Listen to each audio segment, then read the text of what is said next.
Chapter 6: How Unconditional Love Works with Finances. Everything in this universe is vibrating, and everything we experience in our lives is a result of how we're vibrating. We attract and create only whatever is a vibrational match, whatever is vibrating on the same frequency as we are. This means that you cannot attract or create abundance while you're vibrating lack. And luckily, you also cannot attract lack while you're vibrating abundance. So if you don't have the money you want, you must be vibrating at a different frequency to it. Now, this may seem unlikely. For a long time, I couldn't understand why I was experiencing such financial struggle when I was certain I didn't have a poverty mentality. I had changed my views on money years before, and I knew that I now believed that money is good and plentiful and that resources expand as demand grows. I strongly believed that there's enough for everyone, and my having money would not take away from anyone else, and so on. I certainly didn't believe money was evil.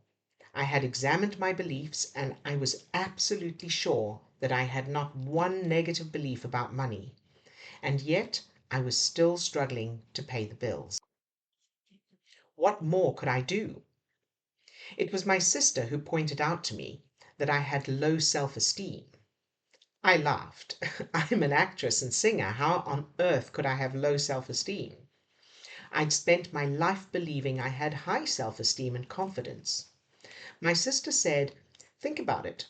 If you had high self-esteem, why would you be creating lack and struggle? That made me think. It made me think deeply. She had an excellent point. I already believed that we all create and attract all experiences in our lives, so why would I be creating financial struggle? As I dug around in my beliefs, I discovered that although I was confident when I performed, I did in fact have very low self-esteem. I had feelings of inferiority and unworthiness and lack. Suddenly, the financial issues made sense. I decided to go on a mission to learn to love myself. I tried various methods, all of which I found uncomfortable, and then something hit me. We don't have to love ourselves. We already do. We're born with love for ourselves, but it's conditioned out of us. We learn through being taught and through our life experience that it's bad to love yourself. We're taught to put others first, not to show off, not to get too big for your boots, not to brag. Self-love is confused with conceit and arrogance. And so we learn to suppress our love for ourselves and reprogram ourselves with self-deprecation, self-criticism, and judgment. We learn to criticize and judge ourselves the way others criticize and judge us. We learn that when we are harder on ourselves than others are, we get more approval. And so the love we have for ourselves is blocked out. What I discovered is instead of trying to love myself, all I had to do was recognize that I already do. I started deliberately looking around me for evidence of the love I have for myself. Since we create and attract everything in our lives, that means that every good thing that happens to me, every good thing that has ever happened to me, is an expression of love from myself to myself.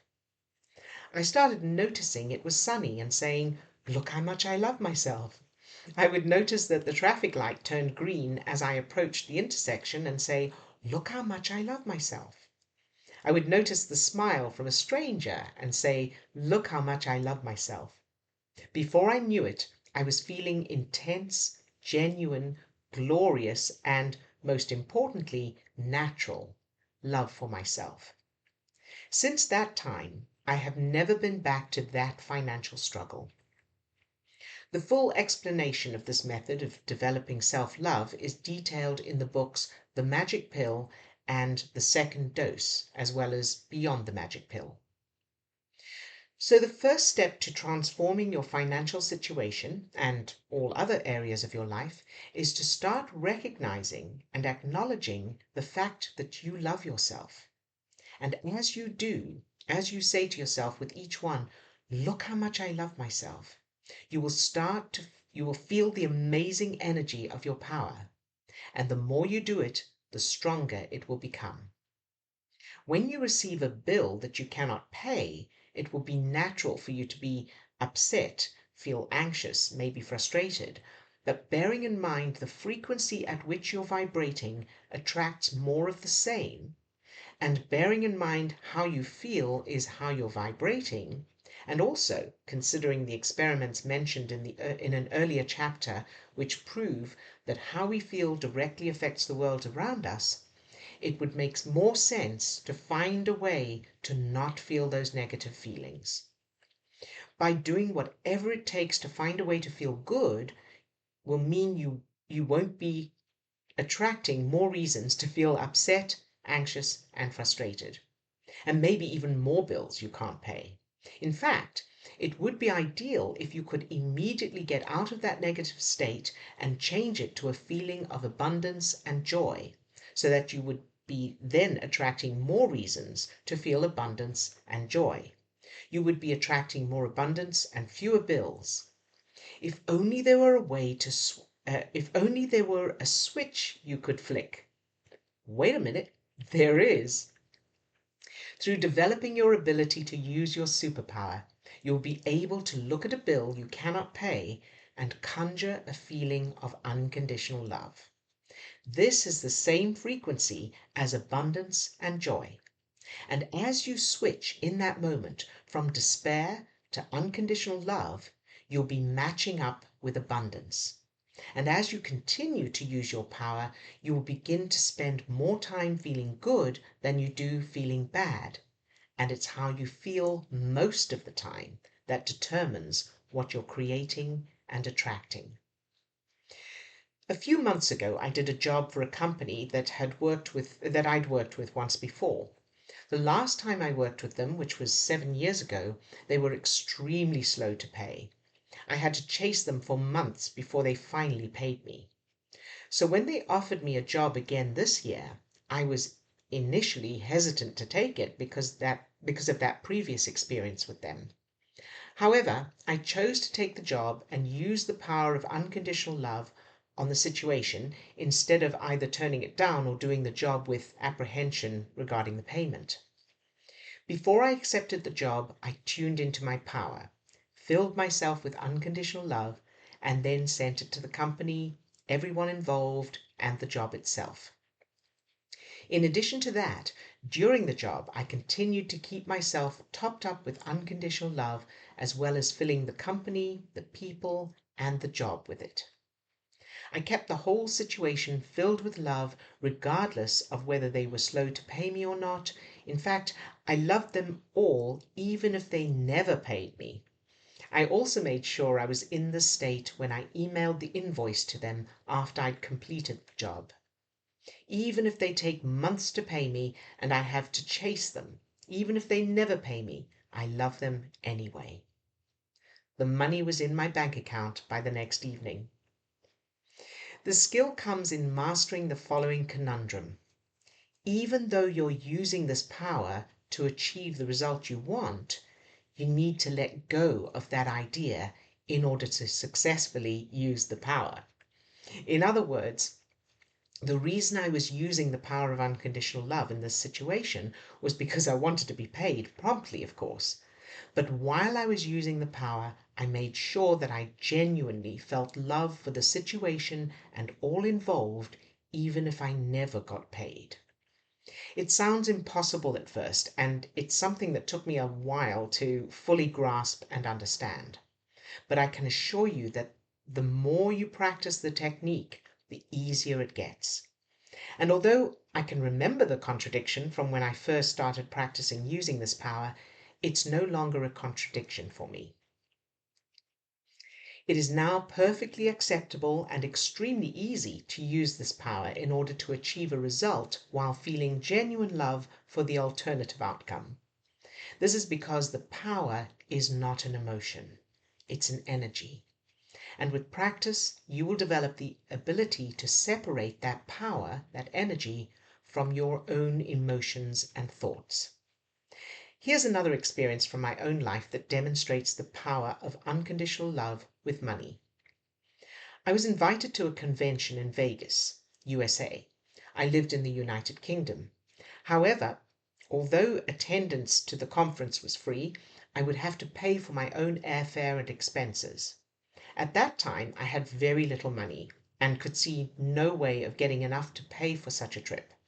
This was March, and the convention was taking place in June. I decided that if I was going to attend, I wanted to take my partner and son with me.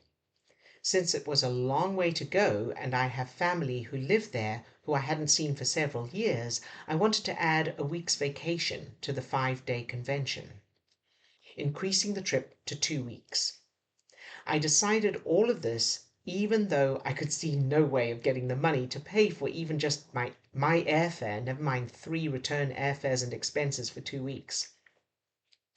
I worked out how much the entire trip would cost, comfortably. Apart from the airfares, I included accommodation, spending money, and the cost of several experiences, including a visit to Bonnie Springs Cowboy Town attraction, where we would stay overnight in the motel, followed by a breakfast horseback ride through Red Rock Canyon the next morning, attending the Tournament of Kings jousting show and dinner at the Excalibur Hotel. Both my son and my partner were very into medieval England, knights, sword fighting, and jousting. This show was an enormously fun experience for them in particular. And indoor skydiving, amongst many other fun activities and sightseeing. I worked out that the trip would cost £2,000 in total for all 3 of us to enjoy all of those experiences and to have plenty of spending money to make the trip comfortable. We talked about it every morning on the school run and reveled in the excitement. We planned all of the activities and knew that we were going, even though at that point there was no sign of the money. I also spent time filling myself and the whole trip with unconditional love. I hadn't yet created the superpower exercise.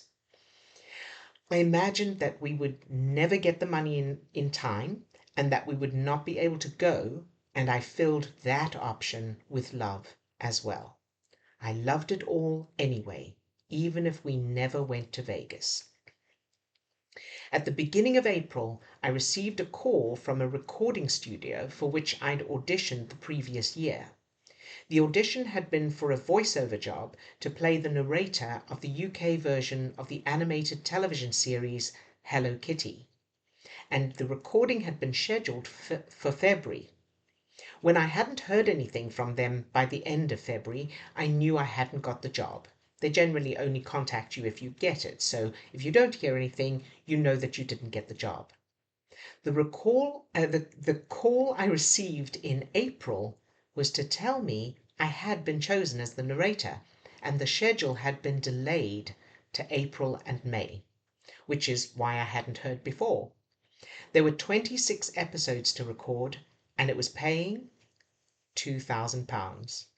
Needless to say, the 3 of us went to Las Vegas in June, enjoyed a magical vacation doing all of the activities we'd planned, spent precious time with family, and came home with our heads full of wonderful memories and a fabulous video of our family indoor skydiving session.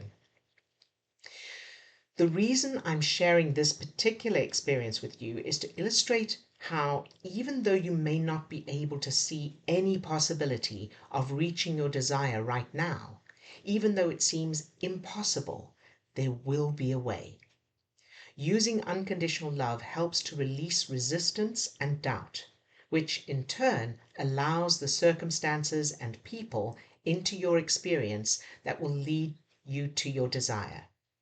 One of the most significant effects of your superpower is dissolving resistance.